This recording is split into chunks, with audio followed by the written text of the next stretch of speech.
But all 5 of the losses kind of been very similar in terms of that executing down the stretch. We're working on it in practice, but you got to get better at it in the games in these type of settings, because you can work on it in practice, but it's not the same pressure, it's not the same atmosphere and environment.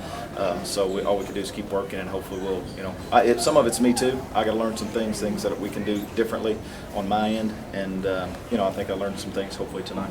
How do you think you guys did defending Franklin and Sorrell for the whole of the game? I thought, pretty good for the most part. There were times where Sorrell hurt us on the drive there where we didn't have the right rotations.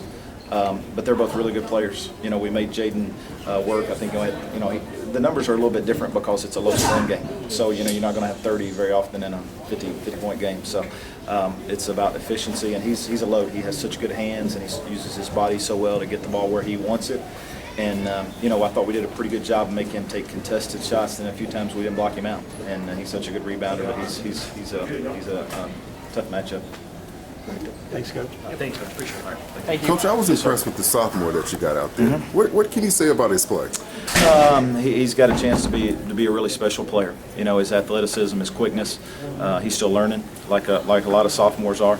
But he's got when his motor's running, he's really good. And he's just got to continue to learn and continue to work on his jump shot. But he made some really good plays out there tonight. What can you say about how this helps to set you guys up moving forward? Well, we got to continue to learn in these type of close games. We've had this our 5th loss, and all 5 of them have been very similar down the stretch in terms of close games that we don't close out, or close, very similar to this where we have leads, and then toward the end we kind of give it up a little bit. So we got to get our execution on both ends of the floor. Got to get better. Coach, with some injuries that's happened through the region, it's kind of opened the region up a little bit more. It has. How do you think you guys fare as far as the region goes? Well, I think the next few weeks will give us a good idea of that. I feel like we can compete with anybody, but you got to prove that, and we got to get better in these type of situations because I feel like the quality of play from 1 to 12, 10-12 in our region is really good. I don't think there's a big difference there.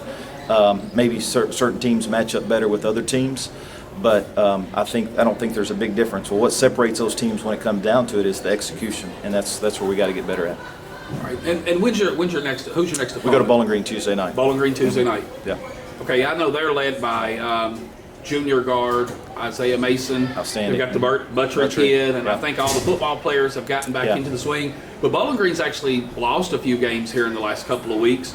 How do you think you guys match up with Bowling Green? Well, they've played a really good schedule, so that has some of that. But, I feel from a size-wise, we match up. I mean, we've got some size, and those teams usually don't cause us a lot of problems from the size, but from the quickness and athleticism, we got to be able to keep them off the glass. It's always a big factor playing those guys and handle the ball because they don't pressure you as much in the full court as they once did, but they really get after you in the half court and really pressure man-to-man. You got to be able to be really sharp in everything that you do and be able to execute to get the ball where you want it.